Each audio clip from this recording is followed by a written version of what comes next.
On the 18th of October 2013, this happened.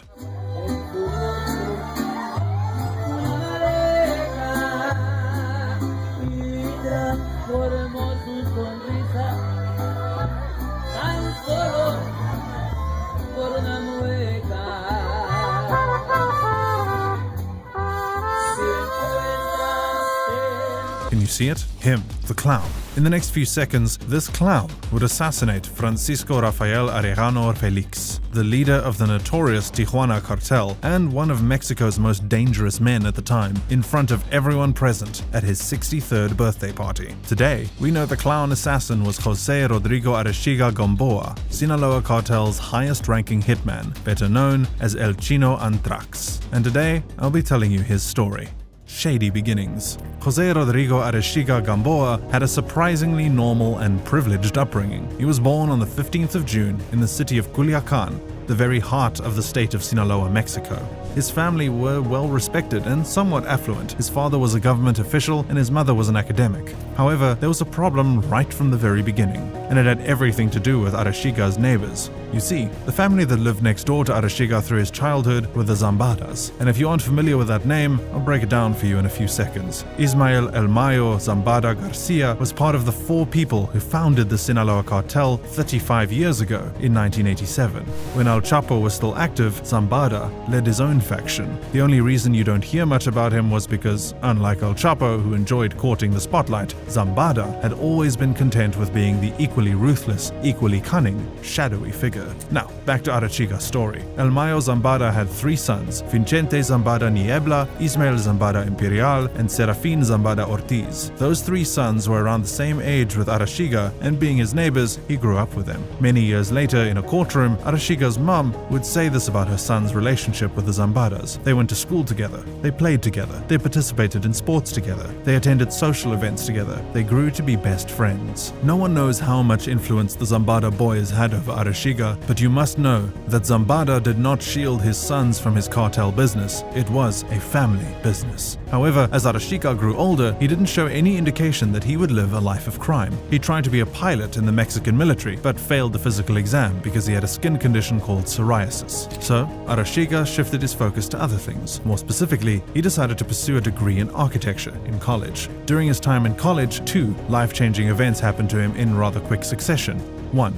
He had a daughter, and 2, he got married. These new responsibilities forced him to drop out of school, and this is when things take a dramatic turn for the worse. A new chapter. Life as a father, husband, and provider proved to be incredibly difficult for Arechiga, and when it became unbearable, he turned to his childhood friends, the Zambada brothers, for help. One of the brothers, Vicente Zambada, also known as El Vicentillo, chose to help Arechiga the only way he could, by introducing him to cartel business. Arechiga was first tasked with small and harmless errands, like driving shipments and supervising goods to their destinations. And when he did these tasks perfectly, El Vicentillo introduced him to the drug trade. It was during this time that Arechiga's creativity entered the spotlight. He came up with an ingenious method of getting shipments of cocaine and marijuana across the border without getting caught. His plan involved creating a network of legitimate businesses that required shipments to America from Mexico. Then, he would set up several legitimate trucking companies that delivered those shipments. This way, he could legally get the trucks across because they had the proper paperwork, and the Border Patrol would have no idea that tons and tons of drugs were hidden in each truck. In no time, Arechiga became a big-time player within the Sinaloa cartel and caught the attention of El Vicentillo's father, the senior Zambada, El Mayo, who began to take a liking to him. Somewhere, sometime around this point, something snapped within Arechiga, or maybe it had always been there, because this was when he began to exhibit an unquenchable thirst for blood. He voluntarily engaged in the more grisly parts of the cartel trade.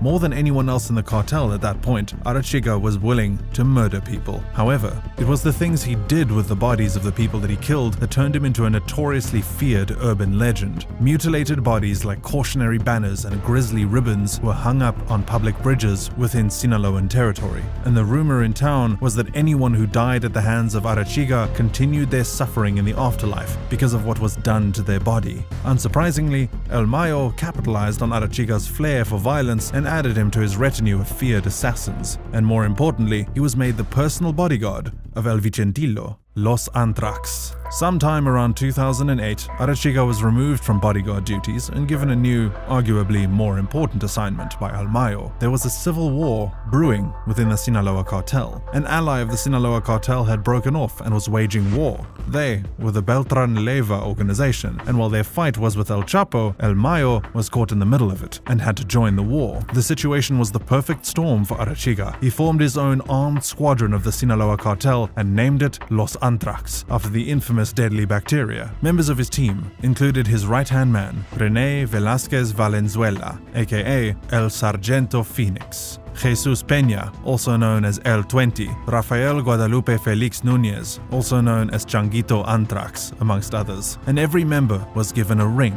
As the head of this hit squad, Arechiga would come to be known as El Chino Antrax, which translated to the Chinese Anthrax. They had two jobs. One was the protection of El Mayo Zambada, and the second was war on anyone who dared to cross their paths. For Arechiga and his hit squad, that was practically anybody. Los Antrax wreaked havoc on Sinaloa over a 5-year period of unending violence, and Arechiga turned into an unrecognizable monster. Every time they clashed with the Beltran Leyva, it was a bloodbath, with casualties on both sides, including civilians. Meanwhile, the Mexican army joined the party and tried to take both factions down. After a while, rival cartel members got fed up, and they began taking out members of the Los Antrax. Even the Mexican military joined the party. Meanwhile, Arechiga began to take an unhealthy liking to the spotlight. As Arechiga's gang suffered hit after hit, his leadership began to look shaky in the eyes of El Mayo. On the 1st of November 2011, Los Antrax suffered one of its biggest blows when a fellow leader of the squad, Francisco Archirubio, whom everyone knew as Pancho, was killed during an indoor soccer game in Culiacan by rival gangsters of Los Mazatlecos, the enforcer arm of the Beltran Leyva organization. The reprisal violence that followed shook different cities in Sinaloa for months to come. Bodies hung from the bridges, civilians shot dead on playgrounds. There was violence everywhere. Meanwhile, as Arechiga took out revenge on his enemies, he also picked up another questionable hobby: social media influencer. As crazy as it sounds, and frankly it shouldn't, Arechiga flaunted his wealth on social media and effectively became a social media influencer. He made millions of dollars from the cartel and, unsurprisingly, spent those millions on flashy cars, rented out expensive yachts, bought expensive watches and houses. Arechiga also had several narco corrido ballads written about him, some of which described him as an elegant and fit man who enjoyed his sports cars, yachts, and drinking champagne.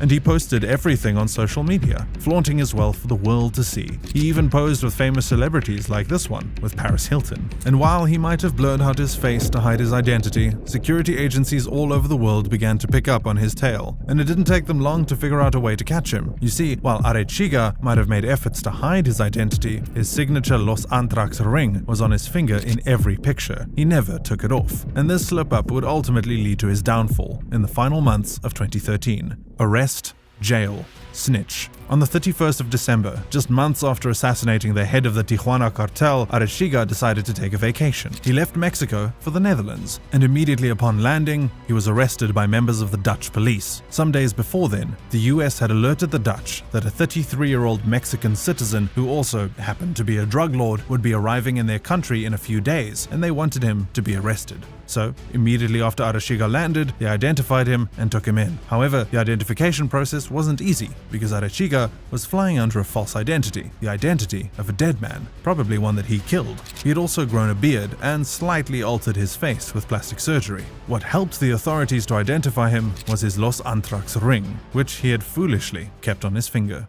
Extradition and trial in the US. On the 10th of July 2014, Arechiga was extradited to the US. The next day, he was arraigned and formally charged for drug charges. At first, Arechiga was stubborn and pleaded not guilty to the drug charges against him. But after several hearings, Arechiga did a 360. On the 20th of March 2015, he pled guilty and admitted that he had been involved in cocaine and marijuana shipment into the US and had facilitated violent activities while working for the Sinaloa cartel. This change of heart was suspicious, and there were a lot of questions at the time. Was he tortured? Why was he suddenly confessing? What offer could the prosecutors have given him that he couldn't refuse? At the end of his trial, that offer became quite clear when he was given an incredibly light sentence of just faced 6 years in a US prison and an extra 5 years of probation. During the 6 years, El Chino Antrax snitched on almost everyone, collaborating with the US Attorney's Office, giving names, addresses, and exposing forms of operation of the Sinaloa cartel in the US. The intel that he shared was so useful that it went a long way in destabilizing major parts of the Sinaloa cartel. Meanwhile,